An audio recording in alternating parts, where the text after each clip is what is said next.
नमस्कार दोस्तों, स्वागत है आपका राम एकेडमी की इस ऑनलाइन क्लास में। और मेरा नाम है अमित उपाध्याय। मैं आपको पढ़ाऊंगा मध्य प्रदेश की जनजातियां। मध्य प्रदेश की जनजातियों का जो लेक्चर का क्रम है उसमें ये दूसरा लेक्चर है। इससे पहले के लेक्चर में मैंने आपको मध्य प्रदेश की जनजातियां क्या होती हैं उसके विषय में बताया था। पूरा सिलेबस आपके साथ डिस्कस किया था। मध्य प्रदेश में कहाँ कहाँ पर कौन कौन सी जनजातियां पाई जाती हैं इसके विषय में बताया था। और साथ ही जनजातियों से रिलेटेड एक समिति जिसका नाम है चंदा समिति, इसके विषय में मैंने आपको बताया था।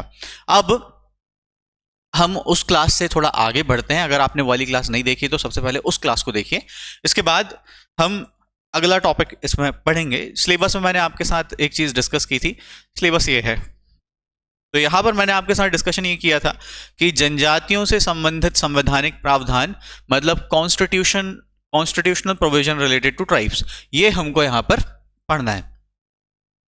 इस पूरे लेक्चर में, आज का जो ये लेक्चर है, इस लेक्चर में हम लोग यही पॉइंट जो है वो पढ़ने वाले हैं, अच्छे से डिस्कस करने वाले हैं। मैं आपको यहाँ पर ये बताने वाला हूँ कि कौन कौन सी ऐसी संवैधानिक प्रावधान है या कॉन्स्टिट्यूशन में प्रोविजन है जिससे जो ट्राइब से रिलेटेड है, जिनके विषय में हमको पढ़ना है। तो सारे के सारे इंपॉर्टेंट 10 से 12 केवल कॉन्स्टिट्यूशन के आर्टिकल हैं। तो थोड़ा सा इसमें आपको पहले मैं इसकी थोड़ी सी बेसिक जानकारी दे देता हूँ। देखो, आप लोगों ने संविधान यदि पढ़ा है तो आपको बहुत अच्छे से पता होगा। नहीं पता है तो मैं आपको बता देता हूँ कि संविधान भारत में 26 जनवरी 1950 को भारत में लागू हुआ। जब संविधान लागू हुआ उसके बाद से लेकर 1950 से लेकर आज तक की डेट में संविधान में बहुत सारे संशोधन हो चुके हैं, जिसको हम बोलते हैं कॉन्स्टिट्यूशनल अमेंडमेंट। संविधान में जनजातियों से संबंधित क्या क्या प्रावधान किए गए हैं और किस आर्टिकल में जनजातियों से रिलेटेड कोई भी चीजें बताई गई हैं, एक चीज ये हमको पढ़ना है। दूसरा, उसमें क्या अमेंडमेंट कब किया गया है इसके बारे में थोड़ा सा हम पढ़ेंगे, है ना। तो मैं केवल अभी आपको आर्टिकल बता रहा हूं इसमें क्या क्या हो रहे हैं। इसके बाद मैं आपको जब जनजाति से संबंधित आयोग पढ़ाऊंगा तो उसके विषय में आपको अलग से बताऊंगा कि इसको ये कब किस ईयर में बना, इसमें कौन सा संशोधन कब किस ईयर में हुआ, इसके विषय में। फिलहाल 10 से 12 आर्टिकल आज की क्लास में आपका उद्देश्य यही है, हमारा उद्देश्य यही है कि इनके आर्टिकल को समझना है, पढ़ना है और याद करना है। ठीक, तो शुरुआत करते हैं पहले आर्टिकल से। पहला आर्टिकल यहां पर है आर्टिकल नंबर 342, 342। दोस्तों, ये बहुत ज्यादा इंपॉर्टेंट आर्टिकल है। इसका कारण क्या है कि किस संविधान के किस आर्टिकल में जनजातियों का प्रोविजन किया गया है, जनजातियों के विषय में बताया गया है, ये इस आर्टिकल में बताया गया है। इसका मतलब ये है कि यदि आपके पास क्वेश्चन आता है कि जनजातियों का प्रावधान, ट्राइब्स का, शेड्यूल्ड ट्राइब्स का प्रोविजन संविधान के किस आर्टिकल में किया गया, तो आपको डायरेक्टली इस आर्टिकल के पास आ जाना है। जैसा कि इसमें पूरा लिखा हुआ है, एक बार मैं आपको सब कुछ पढ़ के बताऊंगा और इसके बाद ये समझाऊंगा कि इसमें क्या है। राष्ट्रपति, द प्रेसिडेंट में किसी राज्य या संघ राज्य क्षेत्र के, राज्य मतलब आपको पता है स्टेट, संघ राज्य क्षेत्र मतलब यूनियन टेरिटरी। तो राष्ट्रपति किसी राज्य या संघ राज्य क्षेत्र के संबंध में वहां उसके राज्यपाल के से परामर्श करने के पश्चात लोक अधिसूचना द्वारा उन जनजातियों या जनजाति समुदायों अथवा जनजाति समुदायों के भागों या उनके समूहों को विनिर्दिष्ट कर सकेगा। The president may in relation to any state or union territory after consultation with the governor thereof by public notification specify those tribes or tribal communities or parts of tribes or tribal communities or group thereof। अब आप ये सोचोगे कि इतना सारा इसमें लिखा हुआ है, इसका मतलब क्या है। तो अब आराम से इसका आप मतलब समझो। मतलब ये है कि हमारे देश के अलग अलग हिस्सों में, अलग अलग राज्यों में, अलग अलग संघ शासित क्षेत्रों मतलब यूनियन टेरिटरी में अलग अलग ढेर सारी जनजातियां पाई जाती हैं। अब जनजातियां कौन होंगी ये तो हमने पिछली क्लास में समझ लिया था, लेकिन आपको ये भी पता होना चाहिए कि जनजातियां केवल हम उन्हीं को मान्य करते हैं जो संविधान में जिनको मान्यता दी गई। तो संविधान में मान्यता कैसे मिलती है, तो किसी भी राज्य के राज्यपाल, गवर्नर, जब राष्ट्रपति को ये कहते हैं कि हमारे यहाँ की ये जनजाति है, आप इसको जनजाति की मान्यता दे दो, तब उसे जनजाति की मान्यता दी जाती है। ये सब जो यहाँ पर लिखा हुआ उसका सीधा सा मतलब ये है। कहने का मतलब, यदि एग्जाम्पल लेते हैं, मध्य प्रदेश में कोई जनजाति है, जैसे भील जनजाति या गौंड जनजाति है, तो राज्यपाल एक लेटर लिखेंगे राष्ट्रपति को, उसमें लिखेंगे कि मध्य प्रदेश में भील जनजाति है, ये इस हिस्से में पाई जाती है और ये इनकी संख्या इतनी है और आप इनको जनजाति की मान्यता दे दीजिए। उनसे वो परामर्श लेते हैं राष्ट्रपति, और राष्ट्रपति जब राज्यपाल से पूछते हैं, राज्यपाल इनको बताते हैं, उसके बाद राष्ट्रपति ये मान्यता दे देते हैं कि मध्य प्रदेश में भील जो है वो जनजाति होगी। ठीक, ये समझ में आया आपको। तो आर्टिकल नंबर 342 किससे संबंधित है? जनजाति का प्रोविजन किस में किया गया है जनजातियों का? तो आर्टिकल नंबर 3, ये सबसे ज्यादा इंपॉर्टेंट आर्टिकल है दोस्तों, इसको आपको याद करना पड़ेगा। और ये हमारे इस लेक्चर का पहला आर्टिकल है। जो 10-12 आर्टिकल हमको पढ़ने हैं उसमें सबसे इंपॉर्टेंट आर्टिकल में ये आता है। इसके बाद अपन चलते हैं नेक्स्ट आर्टिकल की तरफ। तो संविधान का जो दूसरा अनुच्छेद है जो कि जनजातियों से संबंधित है वो है आर्टिकल नंबर 366 का सब क्लॉज 25, आर्टिकल नंबर 366 का खंड 25। ठीक, ये आर्टिकल नंबर क्या बोलता है इसको थोड़ा सा समझते। पहले मैं पढ़ता हूं आपके सामने आर्टिकल क्या है, इसके बाद मैं आपको समझा दूंगा कि इसका मतलब क्या है। अनुसूचित जनजातियां मतलब शेड्यूल्ड ट्राइब्स से तात्पर्य, तो आप देखिए यहां पर जो है संविधान में अनुसूचित जनजातियों को परिभाषित किया गया है कि अनुसूचित जनजातियां क्या होंगी। तात्पर्य मीनिंग ऐसी जनजातियां या जनजाति समुदाय अथवा ऐसी जनजाति समुदाय के भाग समूह अभिप्रेत है जिन्हें इस संविधान के प्रयोजनों के लिए अनुच्छेद 342, आप देखिए अब यहाँ पे क्या लिखा हुआ है।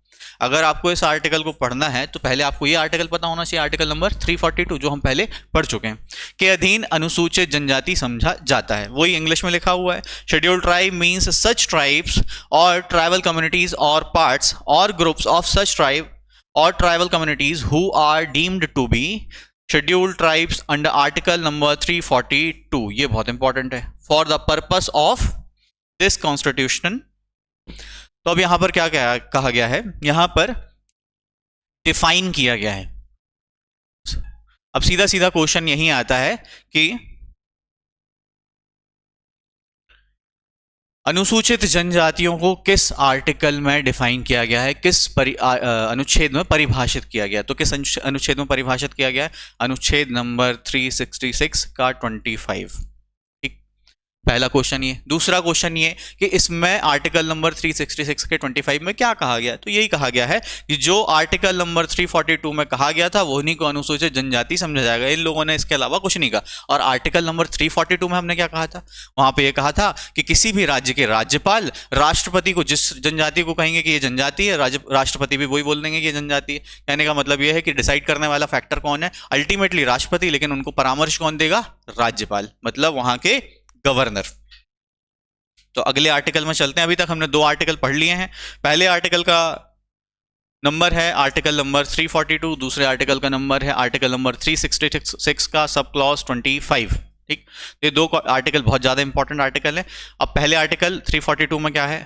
तो आर्टिकल नंबर 342 में प्रोविजन मतलब जनजातियों का प्रावधान है। क्वेश्चन आता है कि मध्य प्रदेश में जनजातियों का प्रावधान प्रोविजन किस आर्टिकल में किया गया? तो आर्टिकल नंबर 342 में किया गया। और दूसरा क्वेश्चन आता है कि जनजातियों को परिभाषित किस आर्टिकल में किया गया, डिफाइन किस आर्टिकल में किया गया? तो वो है आर्टिकल नंबर 366 का सब क्लॉज 25 मतलब खंड 25। इतना यदि आपको समझ में आ गया, इतना ही समझना था, इतना समझ में आ गया है तो फिर हम आगे चलते हैं। ठीक है, तो नेक्स्ट ये है कि आर्टिकल नंबर 15(4). तो दोस्तों यदि आपने संविधान पढ़ लिया है तो बहुत अच्छा है। यहाँ पर नहीं पढ़ा है तो मैं आपको थोड़ी सी और जानकारी देता हूँ। दोस्तों हमारे संविधान का तीसरा भाग है। इस भाग में थर्ड पार्ट, और इस भाग में थर्ड पार्ट में दिया गया है मूल अधिकार, फंडामेंटल राइट्स। फंडामेंटल राइट्स जो है ये हमारे देश में रहने वाले जितने भी नागरिक हैं उन सबको कुछ राइट्स दिए गए हैं, अधिकार दिए गए हैं। उन्हीं राइट्स में से जनजातियों के लिए विशेष रूप से कुछ अधिकार दिए गए हैं जिनको हम यहाँ पे पढ़ने वाले हैं। तो वो अधिकार क्या है? ठीक, तो पहला है यहां पर आर्टिकल नंबर 15(4), 15(4) अनुच्छेद। ठीक, पहले इसको पढ़ लेते हैं फिर मैं आपको समझाता हूं कि इसमें क्या है।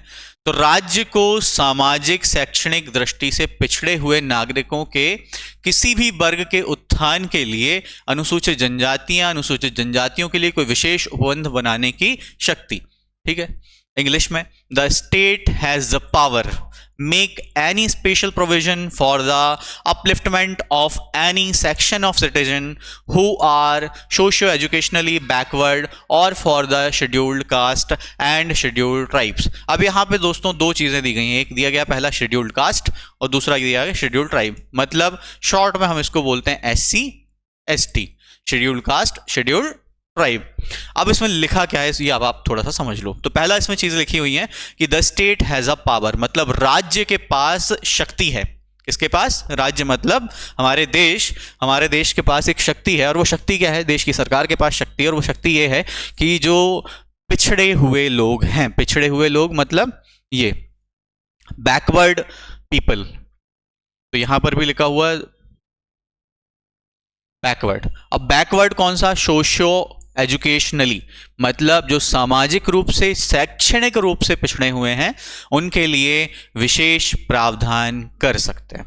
तो क्वेश्चन यहां पर सीधा सीधा अभी आपको मैं पहले समझा देता हूं। समझाना यह है कि हमारे देश में बहुत सारे ऐसे लोग हैं जो सामाजिक रूप से, आर्थिक रूप से, शैक्षणिक रूप से पिछड़े हुए हैं। सामाजिक, आर्थिक, शैक्षणिक ये पिछड़ापन क्या होता है तो लास्ट क्लास में भी, लेक्चर में मैं आपको समझा दिया था, थोड़ा सा और यहाँ पे समझा देता हूं।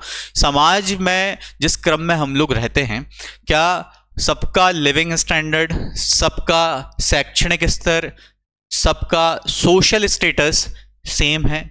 नहीं है। कुछ लोग सामाजिक रूप से पिछड़े हुए हैं, कुछ लोग शैक्षणिक रूप से पिछड़े हुए, कुछ लोग शिक्षा प्राप्त नहीं कर पाते। बहुत सारे ऐसे लोग हैं जो अपनी आर्थिक परिस्थिति के कारण शिक्षा को बीच में छोड़ देते हैं। कोई 5वीं तक ही पढ़ पाता है, कोई 10वीं तक पढ़ पाता है। हमारे यहाँ शिक्षा बेसिकली 10वीं तक, 12वीं तक तो कम से कम पढ़ना ही चाहिए। उसके बाद हायर एजुकेशन, जिसमें ग्रेजुएशन करते हो आप, फिर पोस्ट ग्रेजुएशन करते हो, ये भी होना चाहिए।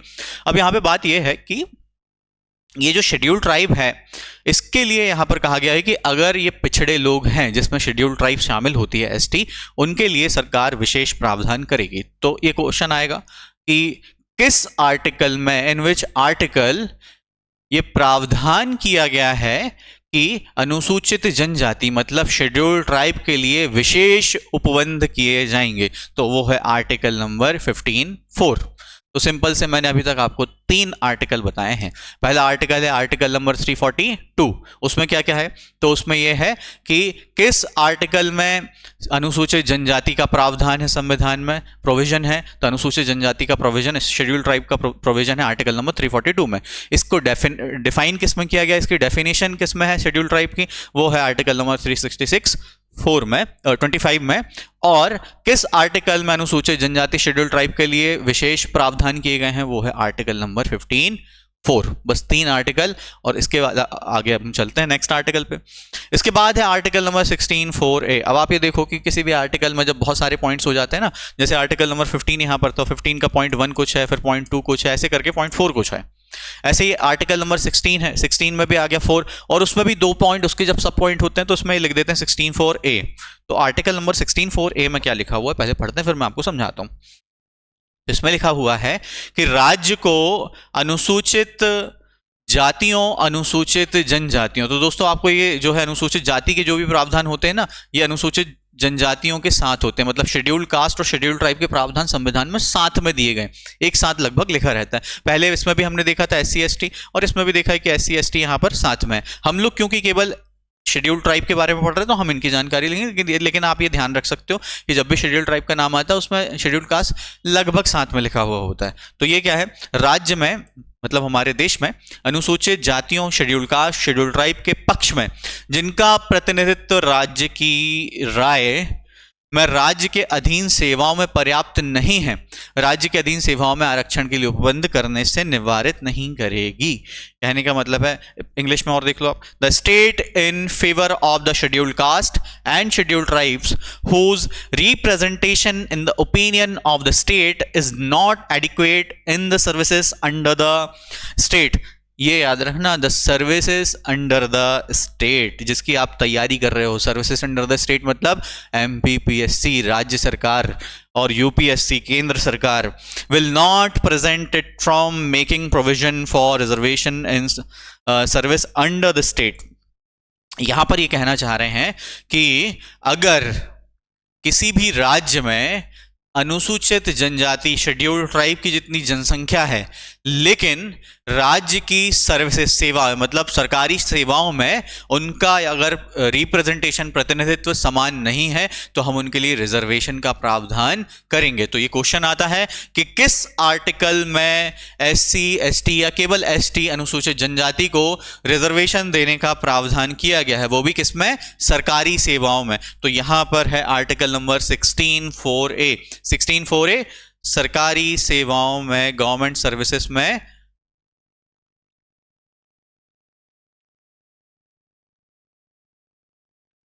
आरक्षण, आरक्षण मतलब रिजर्वेशन, इसका प्रावधान किसमें है, आर्टिकल नंबर 16(4) ए।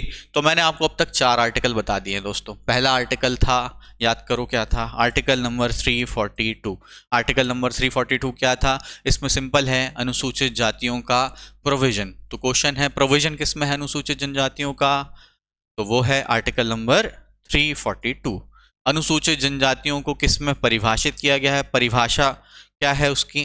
तो प्रोविजन डेफिनेशन किस में है? तो डेफिनेशन है आर्टिकल नंबर 366 का 25। इसके बाद नेक्स्ट है आर्टिकल नंबर 15(4). 15(4) में क्या दिया गया है कि अनुसूचित जाति के लिए हम विशेष प्रावधान करेंगे। क्यों करेंगे? उसका कारण है कि ये पिछड़ी हुई है ना। पिछली क्लास में हमने बात की थी, अनुसूचित जाति है मतलब पिछड़ी होंगी, इसलिए अनुसूचित जाति है। एक डायमेंशन क्राइटेरिया ये भी आता है। फिर है 16(4)A, और इसमें सिंपल सा है कि हमको इनको क्या देना है? रिजर्वेशन। और किस में रिजर्वेशन देना है? सरकारी सेवाओं में, जिसकी आप तैयारी करने जा रहे हो, चाहे यूपीएससी हो या एमपीपीएससी हो, इनके द्वारा जो भी सिलेक्शन होता है उन सभी सरकारी सेवाओं में अनुसूचित जनजातियों को रिजर्वेशन दिया जाता है। और उसका प्रावधान किसमें? Article number 16(4)A। चलो 4 आर्टिकल हो गए हैं, अब आगे चलते हैं। तो अगला आर्टिकल है आर्टिकल नंबर 16(4)B। तो पहले हमने देखा था आर्टिकल नंबर 16(4)A, अब देख रहे हैं आर्टिकल नंबर 16(4)B। इसमें क्या लिखा हुआ है तो पहले पढ़ते हैं, उसके बाद हम आगे बात करेंगे। राज्य को किसी वर्ष में खाली रह गई ऐसी रिक्तियों को खंड 4 के खंड, जो हमने पहले पढ़ा, खंड 4A मतलब 16(4)A, इसके अधीन, इससे पहले हमने जो बात की थी, इसके अधीन किए आरक्षण के लिए किसी उपबंध के अनुसार उस वर्ष में भरी जाने के लिए आरक्षित हैं, किसी उत्तरवर्ती वर्ष या वर्षों में भरे जाने के लिए पृथक वर्ष से अतिरिक्तियों को विचार करने निवारित नहीं करेगी।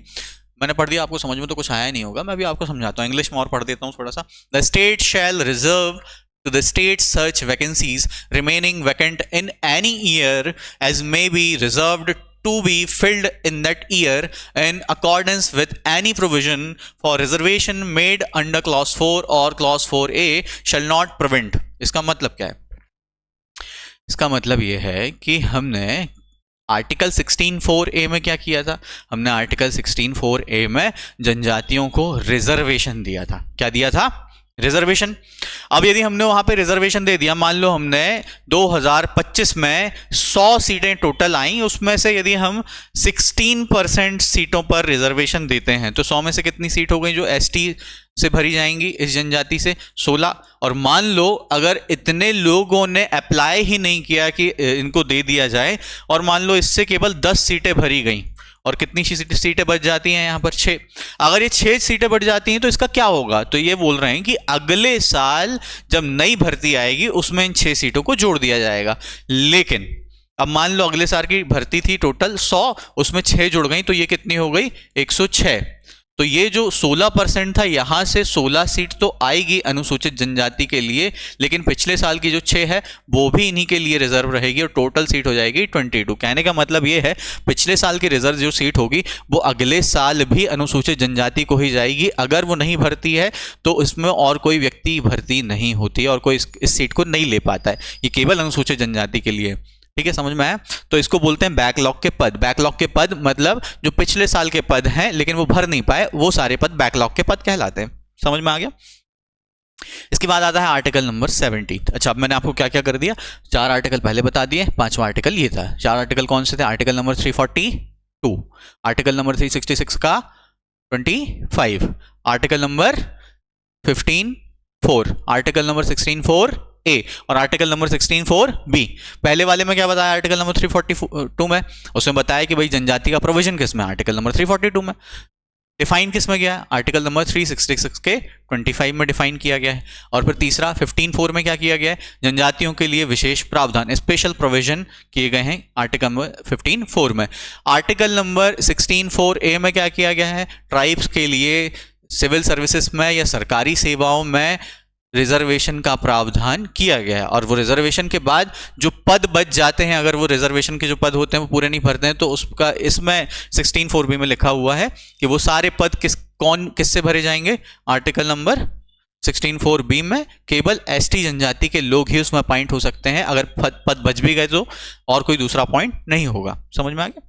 चलो नेक्स्ट चलते हैं आर्टिकल नंबर 17। ये 6वां हमारा आर्टिकल है। 4 आर्टिकल पहले, 5वां ये, 6वां ये। अब यहां पर क्या दिया हुआ है? अस्पृश्यता का अंत, एंड ऑफ अनटचेबिलिटी। अनटचेबिलिटी में मतलब क्या होता है? तो अस्पृश्यता ये जो है संवैधानिक टर्म है, अस्पृश्यता या अनटचेबिलिटी। अनटचेबिलिटी मतलब टचेबिलिटी का उल्टा, मतलब आप टच मतलब छूना, अनटचेबिलिटी आप किसी को छू नहीं सकते। तो बेसिकली हमारे सोसाइटी में क्या है कि अलग अलग जातियां लोग पाए जाते हैं और सामान्य रूप से एक जाति अपने दूसरी जाति से अपने आप को थोड़ा उच्च समझती है। उच्च समझती है मतलब ये हम इनसे थोड़ा अच्छे हैं, ऐसा समाज में थोड़ा सा एटीट्यूड सोसाइटी के लोगों का होता है। तो वो दूसरी जनजाति के साथ, दूसरे लोगों के साथ क्या करती है कि टच नहीं करती है। इसको बोलते हैं सामान्य भाषा में छुआछूत करना, कि हम इनका छुआ हुआ पानी नहीं पिएंगे, हम इनका छुआ हुआ खाना नहीं खाएंगे, ये विशेष रूप से। तो उच्च वर्ण के जो लोग हैं, जाति के उच्च वर्ग के लोग, वो नीचे वर्ग के लोग के साथ इस तरीके से भेदभाव करते हैं। लेकिन आपको पता है दोस्तों, संविधान जब से लागू हुआ है तो संविधान में कहा गया है कि सबको समानता का अधिकार है। कौन सा अधिकार है? समानता का। तो समानता का अधिकार है तो क्या किसी के साथ कोई भेदभाव किया जा सकता है? नहीं। तो सरकार ने यहाँ पे क्या किया है? सरकार ने यहाँ पे लिख दिया इस अनुच्छेद में कि अस्पृश्यता का क्या होगा? अंत। अब कोई किसी व्यक्ति के साथ छुआछूत का व्यवहार नहीं कर सकता। अब इसमें थोड़ा सा और आप जान लो क्या है। तो यहां पर अब आप देखो, जैसे आर्टिकल नंबर 17 में कहा गया है कि अस्पृश्यता का अंत तो हमको करना है। अब अस्पृश्यता का अंत करना है तो क्या लिख देने से संविधान में अस्पृश्यता का अंत हो जाता है क्या? नहीं होता ना। तो सरकार ने इसके लिए एक्ट बनाए हैं। तो संविधान को जब लागू करना होता है तो सरकार बनाती है एक्ट। तो इस एक्ट का नाम है सिविल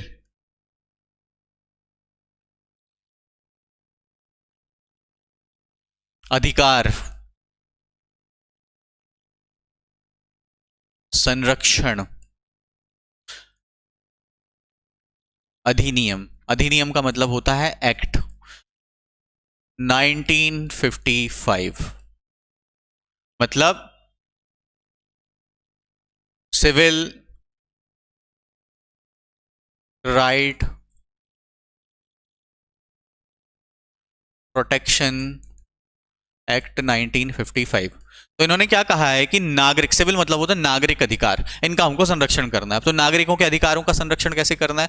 तो अनुसूचित जनजाति, अनुसूचित जाति के लोगों के साथ, अनुसूचित जाति, अनुसूचित जनजाति के लोगों के साथ कोई भी भेदभाव होता है तो इस अधिनियम में बताया गया है कि किस तरीके का भेदभाव आप करोगे तो इसमें क्या सजा होगी। बेसिकली मतलब कितना जुर्माना लगेगा। जुर्माना का मतलब होता है फाइन या पेनल्टी, वो कितनी लगेगी, और कितने साल के लिए कोई व्यक्ति जेल जा सकता है। तो इसका प्रावधान किस में है? इस एक्ट में है। अच्छा, लेकिन एक एक्ट से काम नहीं बन रहा था तो एक और एक्ट आया, SC/ST एट्रोसिटी एक्ट 1989।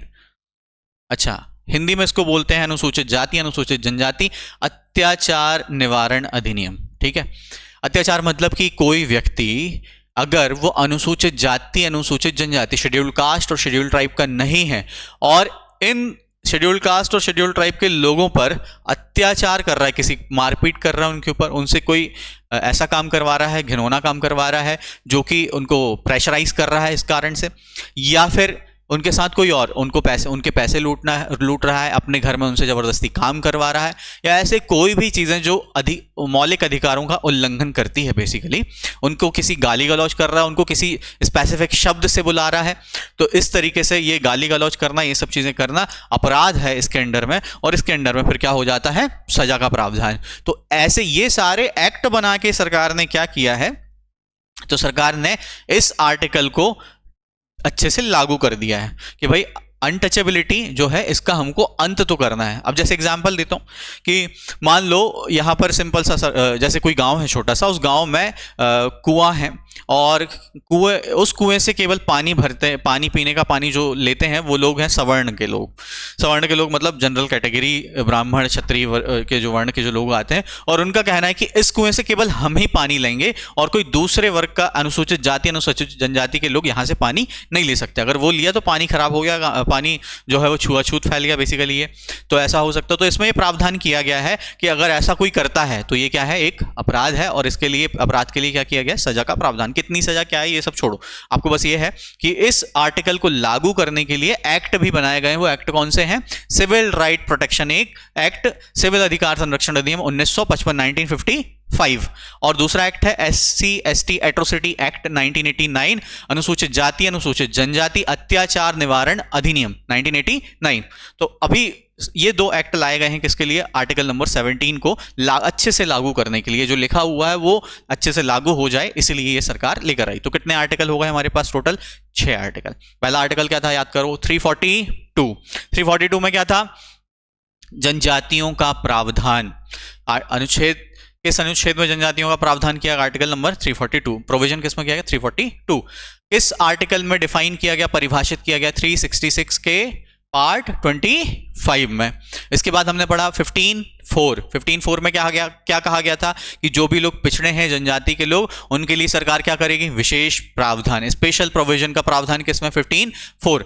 फिर हमने पढ़ा था 16(4)(a), उसमें क्या कहा गया था कि जो भी सरकारी सेवाएं होंगी उसमें रिजर्वेशन दिया जाएगा किसको? अनुसूचित जनजाति के लोगों को। फिर हमने पढ़ा था 16(4)(b), और उसमें क्या लिखा हुआ था? यह है आपके सामने 16(4)(b) कि जो भी पद रिजर्व किए गए हैं अनुसूचित जनजातियों के लिए, वो केवल किससे भरे जाएंगे? अनुसूचित जनजाति। अगर किसी वर्ष खाली रह जाते हैं तो अगले वर्ष जब वैकेंसी आएगी तो उसमें भी वो किसके लिए ही उपलब्ध होंगे? केवल अनुसूचित जनजातियों के लिए। समझ आया?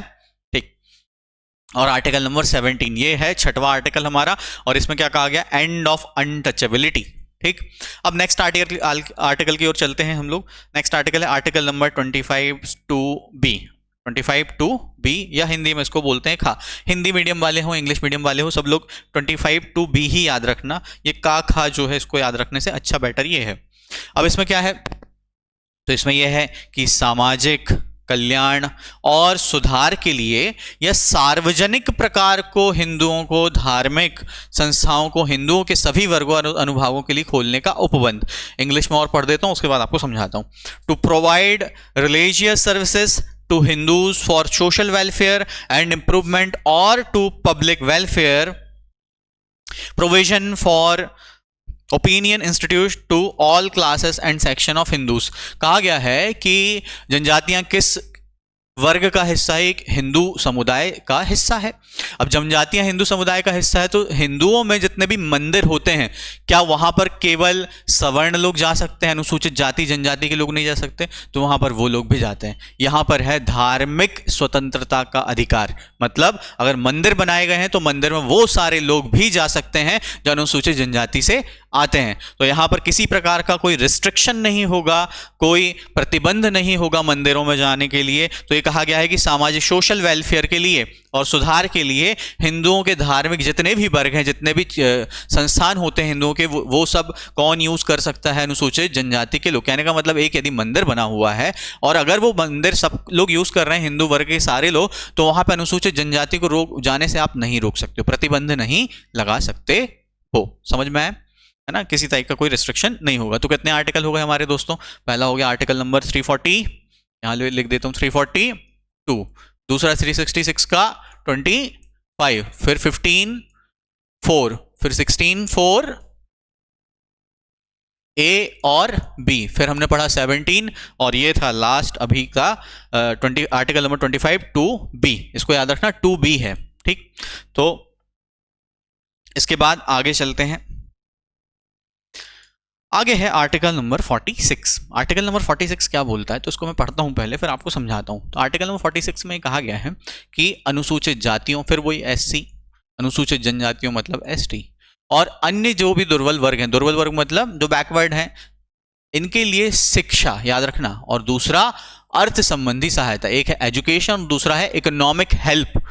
ये कौन करेगी? सरकार। तो सरकार का काम है promotion of educational and economic interest of schedule caste, schedule tribes and other weaker section. सरकार का ये कहना है कि अगर भारत में कोई भी ऐसा पिछड़ा वर्ग है जो कमजोर वर्ग है और अनुसूचित जनजाति या अनुसूचित जाति का है, ऐसे लोगों की शिक्षा का दो चीजों, पहले शिक्षा का प्रावधान और उनके इकोनॉमिकल वेलफेयर का काम कौन करेगी? सरकार करेगी। मान लेते हैं कि कोई अनुसूचित जनजाति से, शेड्यूल ट्राइब से कोई व्यक्ति आता है और उसको शिक्षा प्राप्त नहीं होती है, तो इसमें किसका काम है शिक्षा देना? तो सरकार का काम है शिक्षा देना। अगर शिक्षा नहीं मिल पाई तो किसकी गलती? सरकार की गलती। तो ये पूरा काम किसको दिया गया है? सरकार को दिया गया है। तो सरकार क्या करती है? फ्री एंड एलिमेंट्री एजुकेशन का प्रावधान सरकार ने किया है। फ्री एंड एलिमेंट्री एजुकेशन क्या होता है? तो फ्री मतलब होता है मुफ्त, और एलिमेंट्री का मतलब होता है अनिवार्य। क्या होता है? अनिवार्य। सरकार का कहना है कि हम सभी लोगों को फ्री और एलिमेंट्री एजुकेशन देंगे। तो जितने भी सरकारी स्कूल हैं वहां पे सारे बच्चों को फ्री में और अनिवार्य शिक्षा दी जाती है। कहने का मतलब यह है कि अगर आपका बच्चा पढ़ने के योग्य है, उसकी आयु उसकी एज इतनी हो गई है कि अब उसको पढ़ना है स्कूल में, लेकिन आप पढ़ा नहीं रहे हो, तो यहाँ पे सरकार की गलती है और यहाँ पे उनके पेरेंट्स की भी गलती। तो सरकार बच्चों को हर जगह ढूंढती है कि कौन कौन से बच्चे हैं, कहाँ कहाँ पर हैं और पढ़ने योग्य, तो उनको स्कूल भेजना। ये सरकार की जिम्मेदारी है कि ये पढ़ाई करें। तो सरकार क्या करती है? सबसे पहले शिक्षा का काम। दूसरा, सरकार का ये काम है कि उनके लिए इकोनॉमिकल वेलफेयर के लिए काम करे। तो सरकार ढेर सारी योजना बनाती है। यदि आपने पढ़ लिया है तो आप कुछ काम करो। काम करने के लिए किसकी जरूरत होती है? पैसों की। सरकार बोलती है आप हमसे इंटरेस्ट फ्री लोन ले लो या फिर कोई आप हमसे हेल्प ले लो, थोड़ा बहुत पैसा ले लो, लेकिन आप अपना कोई काम शुरू करो। और सरकार इससे पहले क्या कर रही थी? सरकारी सेवाओं में रिजर्वेशन भी तो दे रही थी। तो यदि आप सरकारी सेवा की तैयारी करो तो उसमें आपको रिजर्वेशन भी देंगे। तो इसके लिए सबका कुछ क्या है? स्पेशल प्रोविजन है। तो इसमें आर्टिकल नंबर 46 क्या हो गया? आर्टिकल नंबर 46 है जिसमें अनुसूचित जनजातियों मतलब शेड्यूल्ड ट्राइब के लिए के शिक्षा के लिए और इकोनॉमिक वेलफेयर के लिए काम कौन करेगा? भारत सरकार करेगी। ये सिंपल सा ये फंड। तो क्वेश्चन क्या है यहां पर? क्वेश्चन ये है कि किस आर्टिकल में, किस अनुच्छेद में सरकार अनुसूचित जनजाति के एजुकेशन और इकोनॉमिक वेलफेयर के लिए काम करती है? तो किस में करती है? आर्टिकल नंबर 46 में। तो कितने आर्टिकल हो गए हमारे अभी तक? आर्टिकल नंबर सबसे पहला 342, दूसरा 366 का सब पार्ट 25, तीसरा 15(4).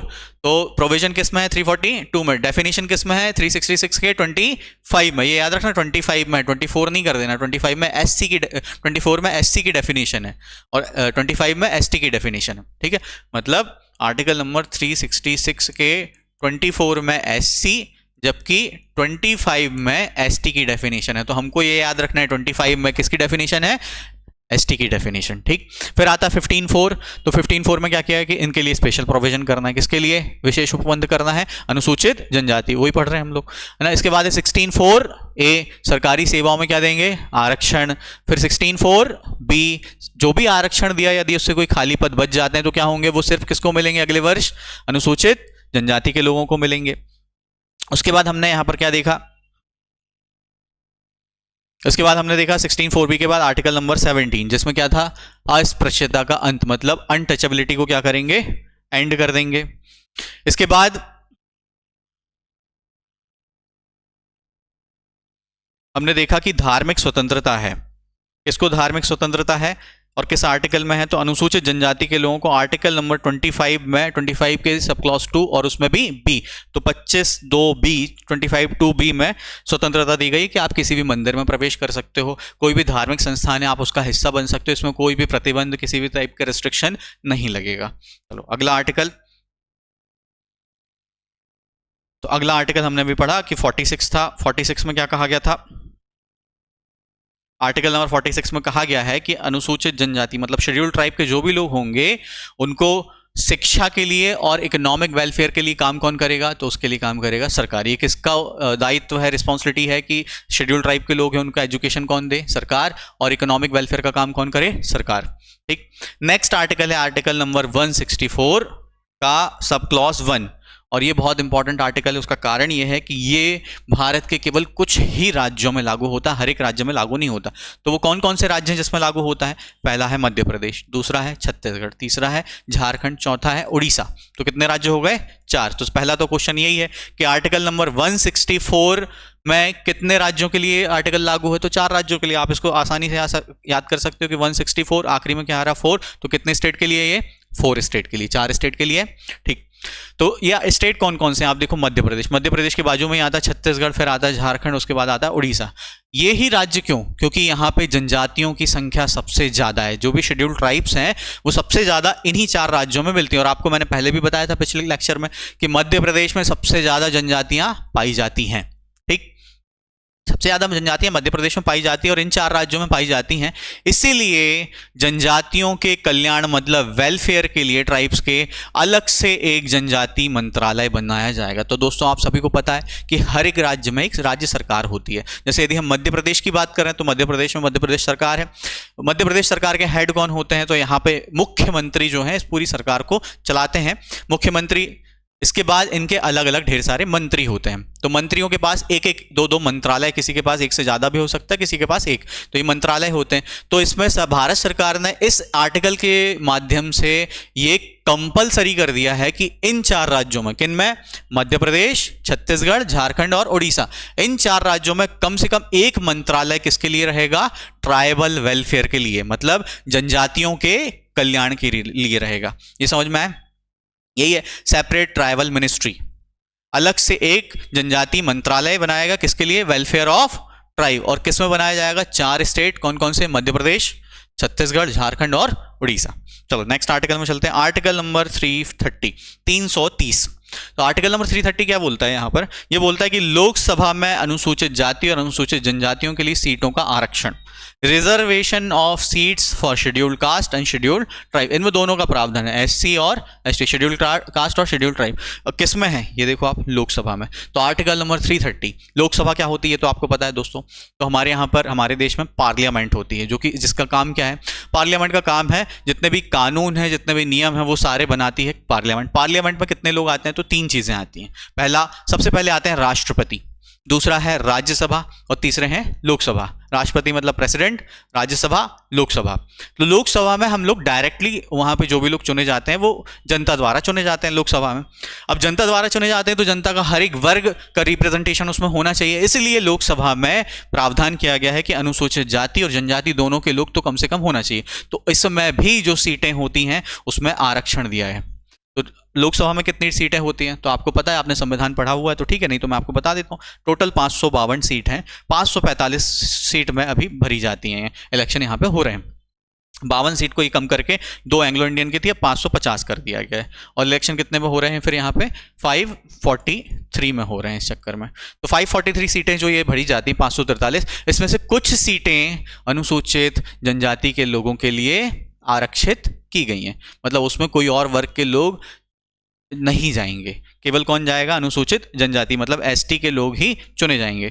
तो क्वेश्चन है कि अनुसूचित जनजाति के लोगों का रिजर्वेशन लोकसभा की सीटों में किस आर्टिकल में किया गया, तो अभी हमने पढ़ा आर्टिकल नंबर 330।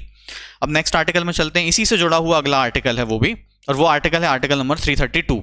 तो आर्टिकल नंबर 332 में भी सेम चीज़ है, लेकिन वो सेम चीज़ रिजर्वेशन जो दिया गया है वो किस में दिया गया है, राज्य की विधानसभा में।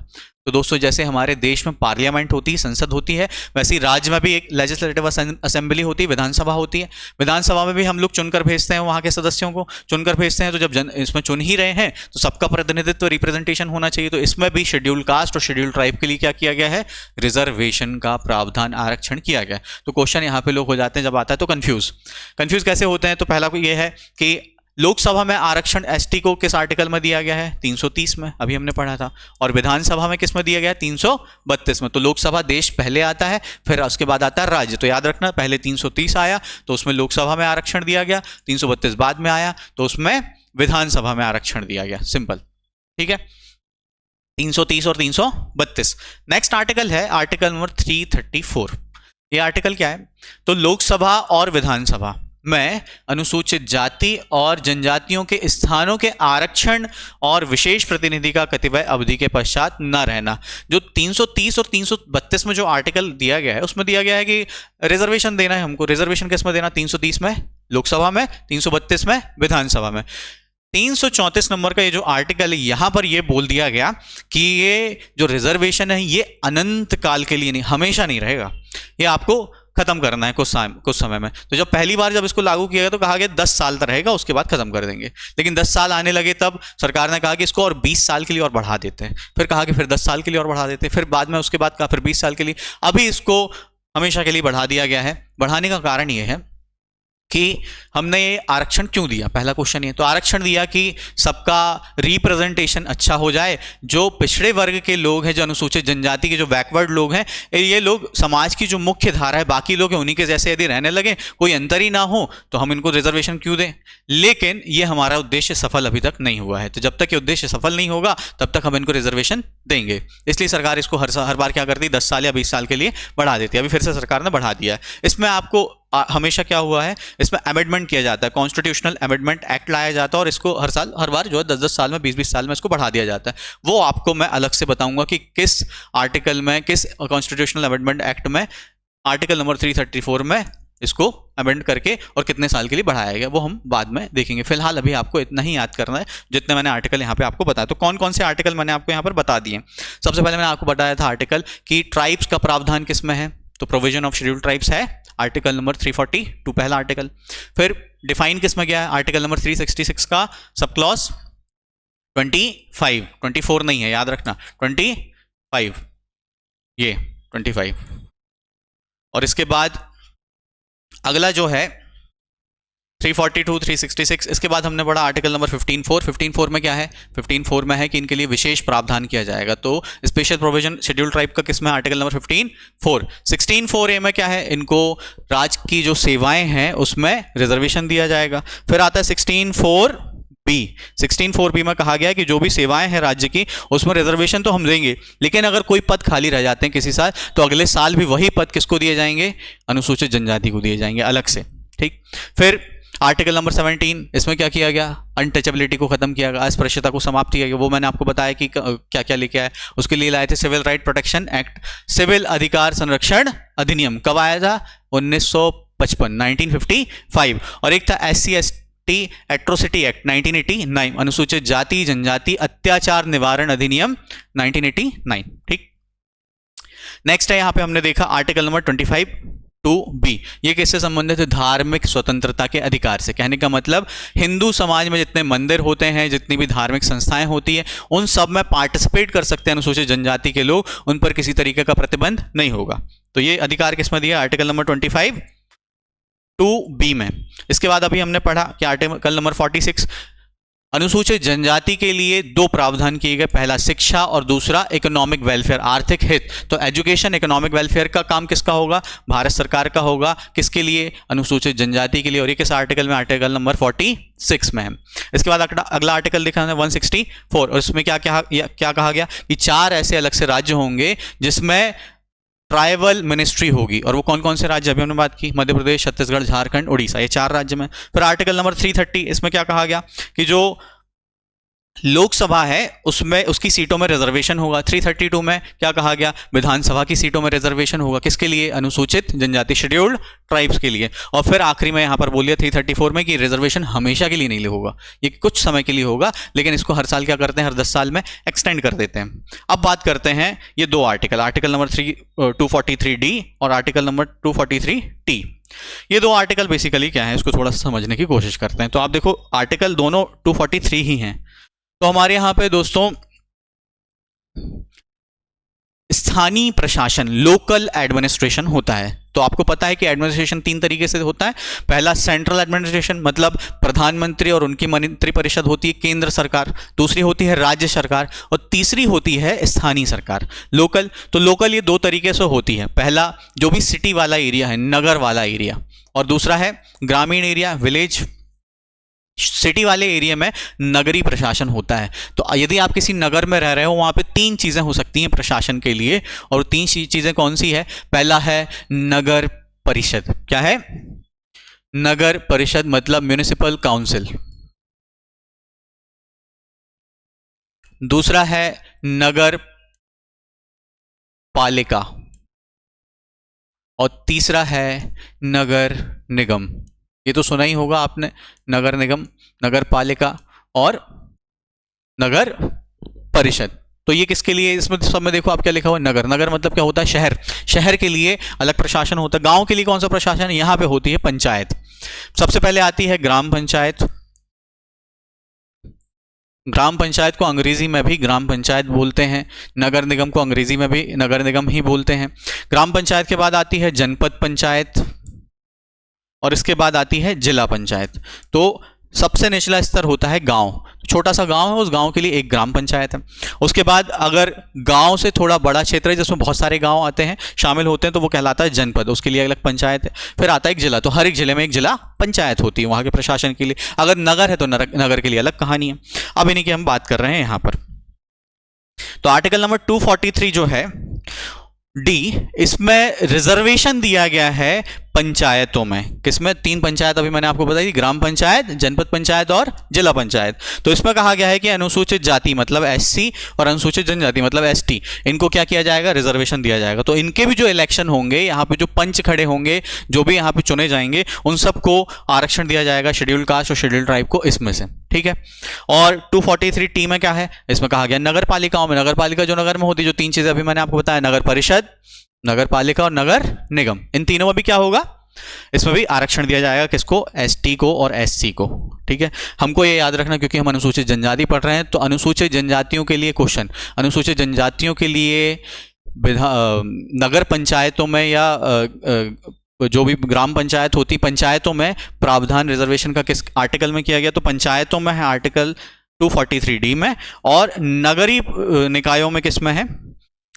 243 टी में। तो ये याद रखना आप, पंचायत में डी में और नगर में टी में।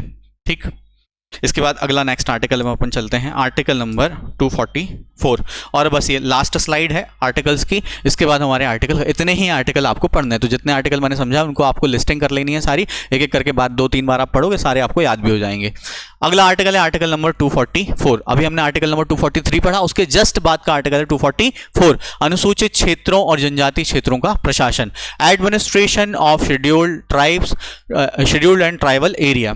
तो ये कहा गया है कि जहां पर ट्राइब्स हैं, ज्यादा जनजातियां रहती हैं, उनका प्रशासन कैसे होगा? तो उनका प्रशासन का थोड़ा अलग तरीका है। क्यों है? क्योंकि ये कहां पर रहती थी? जंगलों में। इनका कल्चर कैसा है? थोड़ा अलग कल्चर है। अलग कल्चर तो प्रशासन आपके जैसा हो सकता है क्या? नहीं, थोड़ा सा प्रशासन का तरीका अलग हो जाएगा, अलग हो जाएगा। इसलिए इसमें 244 में बताएगा कि कैसे इनका प्रशासन, एडमिनिस्ट्रेशन बेसिकली इनका कैसा होना है। तो क्वेश्चन है कि किस आर्टिकल में अनुसूचित जनजाति और शेड्यूल ट्राइब के एडमिनिस्ट्रेशन का अलग से प्रावधान दिया हुआ है? तो वो है आर्टिकल नंबर 244।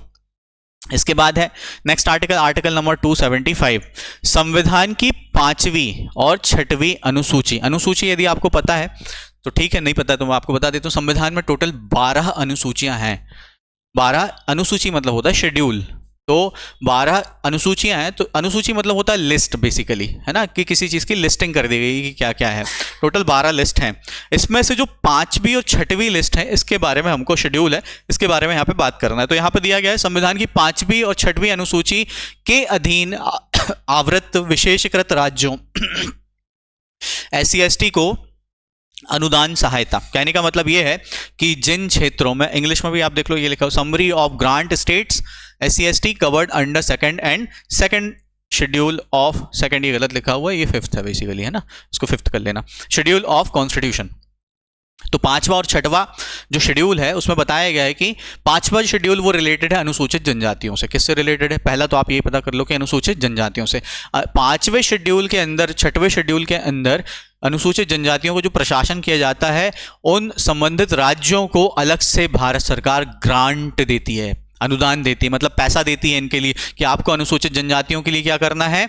विशेष प्रावधान करना है, उनको आपको विकास के क्रम में लेकर आना है, उनकी शिक्षा का प्रावधान करना, उनके लिए योजनाएं चलानी अलग अलग। तो पैसा लगेगा, वो सारा पैसा कौन देगा? भारत सरकार देगी। किस में देगी? 275। तो ये आर्टिकल बहुत इंपॉर्टेंट है जिसमें पैसे की बात की गई है। पैसा मतलब फंड, कौन देगा? भारत सरकार। किसको देगी? अलग अलग राज्यों को देगी। ये आर्टिकल है, आर्टिकल नंबर नेक्स्ट 371। 371 आर्टिकल जो है, इसमें नॉर्थ ईस्ट के राज्यों की बात की गई है। नॉर्थ ईस्ट के राज्य, पूर्वोत्तर राज्य कौन कौन से राज्य हैं? जैसे नागालैंड, असम, मणिपुर, सिक्किम, मिजोरम, अरुणाचल प्रदेश। ये सारे जो राज्य नॉर्थ ईस्ट के, यहाँ पे ट्राइब्स ही रहती हैं। ज़्यादा से ज़्यादा 90% जनसंख्या यहाँ पर किसकी है? ट्राइब्स की। तो इनके लिए एक अलग विशेष प्रावधान, मतलब special provision related to north eastern state like Nagaland, Assam, Manipur, Sikkim, Mizoram, Arunachal, इनके लिए किया गया। विशेष प्रावधान क्यों किया गया? क्योंकि यहाँ पे 90% ट्राइब है, तो इनका एडमिनिस्ट्रेशन कैसा होगा? थोड़ा सा तो अलग होगा ना। इसीलिए आर्टिकल नंबर 371, इसमें क्या कहा गया है? ट्राइब्स के लिए या अलग, नॉर्थ ईस्ट के स्टेट के लिए अलग प्रावधान, स्पेशल प्रोविजन किया गया है। तो आपको पता होगा नॉर्थ ईस्ट में जो राज्य है वहां पे 7 सिस्टर्स आती हैं। नहीं पता है तो ये आपको पता करना है कि 7 सिस्टर्स क्या है। ये आपका होमवर्क है। नेक्स्ट जो लेक्चर होगा मैं आपसे पूछूंगा कि 7 सिस्टर्स क्या हैं। ठीक, तो वहां पर इसको ऐसे याद कर सकते हो 371 7 सिस्टर्स के लिए क्या किया गया है, विशेष प्रावधान किया गया है। ये आर्टिकल है, लास्ट आर्टिकल है, लेकिन लास्ट है लेकिन इंपॉर्टेंट आर्टिकल है, आर्टिकल नंबर 338A। तो इसके विषय में थोड़ा सा समझ लो, इसमें क्या दिया है पहले पढ़ देता हूं फिर आपको समझाता। अनुसूचित जनजातियों के लिए एक राष्ट्रीय आयोग, national commission for scheduled tribes.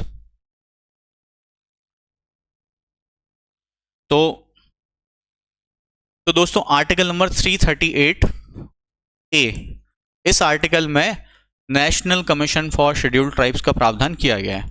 तो जो आर्टिकल नंबर 338 था, इस आर्टिकल में national commission for scheduled caste and scheduled tribes, ये एक आयोग था आर्टिकल नंबर 338 में, जिसमें कहा गया था कि अनुसूचित जाति, अनुसूचित जनजाति, शेड्यूल्ड कास्ट और शेड्यूल्ड ट्राइब के लिए एक नेशनल कमीशन मतलब राष्ट्रीय आयोग होगा। ठीक, अब इसका प्रावधान तो किया गया, लेकिन बाद में सोचा कि यार ये एक ही आयोग दोनों के लिए, शेड्यूल्ड कास्ट के लिए, शेड्यूल्ड ट्राइब के लिए, इसके पास काम बहुत ज्यादा हो रहा है। तो बाद में इन्होंने क्या किया, एक नया आर्टिकल बनाया अमेंडमेंट करके, आर्टिकल नंबर 338A, और उसमें किसका प्रावधान किया है, national commission for scheduled tribes, मतलब अनुसूचित जनजाति के लिए राष्ट्रीय आयोग। अब ये आयोग करता क्या है, तो ये आयोग का काम है कि अनुसूचित जनजातियों से रिलेटेड सारे योजनाएं बनाना, उनका सर्वे करना कि योजनाओं को ठीक से लागू किया गया है कि नहीं, अनुसूचित जनजातियां कौन कौन सी हैं उनका सर्वे करना, उनके जो मंत्रालय हैं वो कौन सी स्कीम बना रहे हैं उनको ठीक से लागू किया जा रहा है कि नहीं किया जा रहा। अनुसूचित जनजाति से रिलेटेड सारे काम जो हैं किसके अंडर में आते हैं, overall national commission for scheduled tribes, ये आर्टिकल नंबर 338A। तो ये आर्टिकल जो है बहुत ही इंपॉर्टेंट आर्टिकल है और ये आता है किसमें, एग्जाम में। तो जितने भी आर्टिकल मैंने आपको पढ़ाए हैं अभी तक, वो सारे आर्टिकल इंपॉर्टेंट आर्टिकल नहीं है, सब आपको याद करना है। एक बार फटाफट रिकैप दे देता हूं, उसके बाद हम क्लास को करेंगे एंड।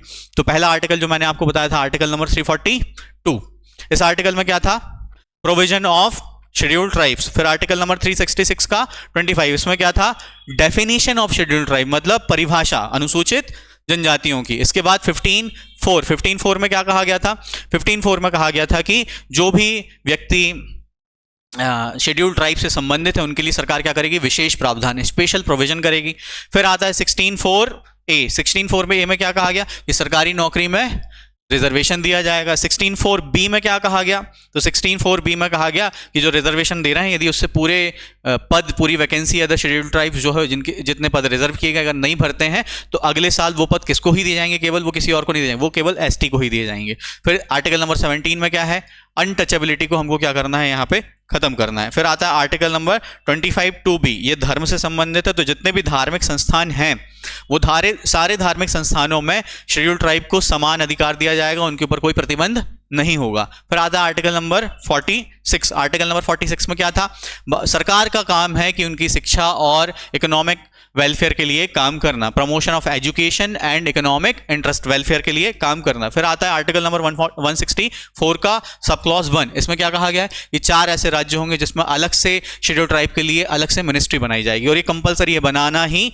होगा। आर्टिकल नंबर 330 में क्या कहा गया था, लोकसभा में की जितनी भी सीट होंगी उसमें रिजर्वेशन दिया जाएगा, किसको, शेड्यूल्ड ट्राइब को। ठीक है। फिर 332 विधानसभा में रिजर्वेशन दिया जाएगा। 334 रिजर्वेशन हमेशा के लिए नहीं होगा, कुछ समय के लिए होगा, लेकिन हर साल इसको क्या, हर 10 साल में क्या किया जाता है, एक्सटेंड कर दिया जाता है, 10-10 साल, 20-20 साल के लिए। फिर आता है 243 और 243 के 2 आर्टिकल हैं, 243D और T। हिंदी में भी याद रखने की, आपको केवल जो हिंदी मीडियम वाले भी सब D और T ही याद रखना, इंग्लिश हिंदी में याद रखने की जरूरत नहीं है, घाना इसमें आप कंफ्यूज हो जाओगे। तो 243D में क्या है, पहले D वाला जो है ये पहला पंचायतों के लिए है, पंचायत, ग्राम पंचायत, जिला पंचायत, नगर पंचायत, जनपद पंचायत, सॉरी।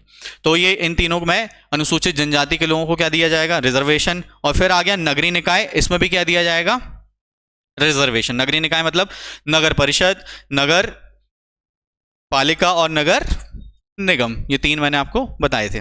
फिर अगला जो आर्टिकल है वो है 244 में क्या किया, एडमिनिस्ट्रेशन, किससे रिलेटेड, जनजाति, जहां जिन भी क्षेत्रों में जनजातियां रहती हैं उनका एडमिनिस्ट्रेशन अलग से होगा, वो किस में दिया है, 244 में। 275 में क्या कहा, जहां अलग से ये सब करना तो पैसे भी तो देना, ये पैसे कौन देगा, फंड भारत सरकार देगी।